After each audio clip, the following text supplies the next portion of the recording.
Welcome to Review Quickie, fast reviews of new niche, indie, and fan service games.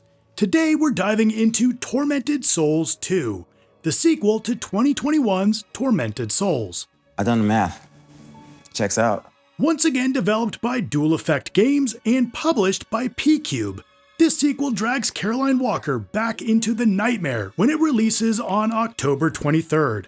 And this time, the monsters aren't the only thing rotting from the inside out. So, is Tormented Souls 2 a bold return to survival horror glory? Or just a janky fever dream dressed in latex and Latin chanting? Let's find out. Caroline, are you there? They have me locked up in this horrible place. Please, help me. What happened here? This damn place can bring out the darkness in our hearts.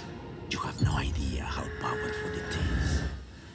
At its heart, Tormented Souls 2 sticks to that classic survival horror formula.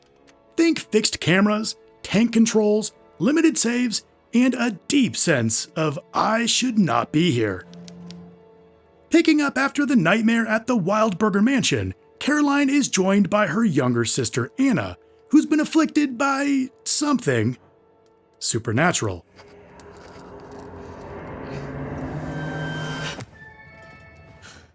This creates more personal stakes that propel you forward, even when it feels like you should turn back. It takes her a while to let her guard down with people. Do not worry. You've come to the right place. We can help her with that. You explore decrepit halls, cavernous cathedrals, and the grounds surrounding Villa Hesse, solving elaborate puzzles, and occasionally panic shooting an abomination made of too many limbs and too little sanity. Combat is tense and stress-inducing.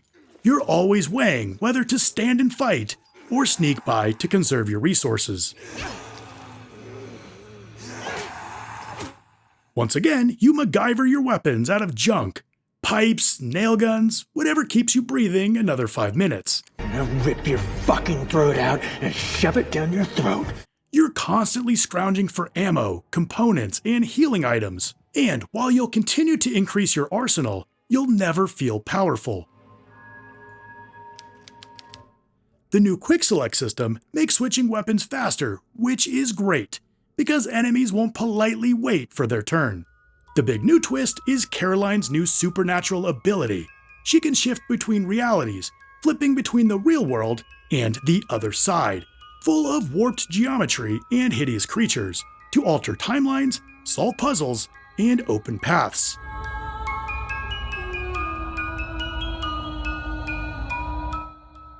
The setting's a big step up. Villa Hesse feels bigger, more varied, and somehow even less inviting than the Wildburger Hospital. Each area feels handcrafted, making you say to yourself, nope, not going in there, right before you do.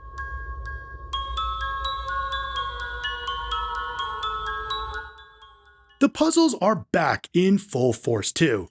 Intricate, layered, and sometimes just head-scratching enough to make you question how you were supposed to know that.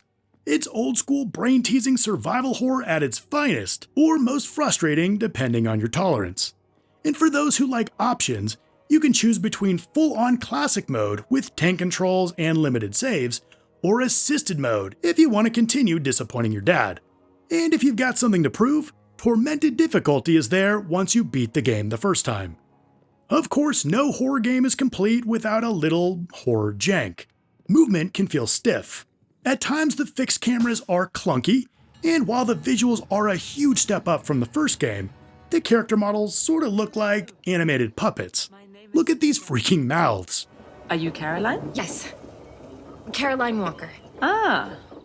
But in a weird way, that's part of the charm. Tormented Souls 2 isn't jank-free, but that just adds to the vibe. The lighting is incredible, the enemies are pure nightmare fuel, and the amazing sound design brings everything together.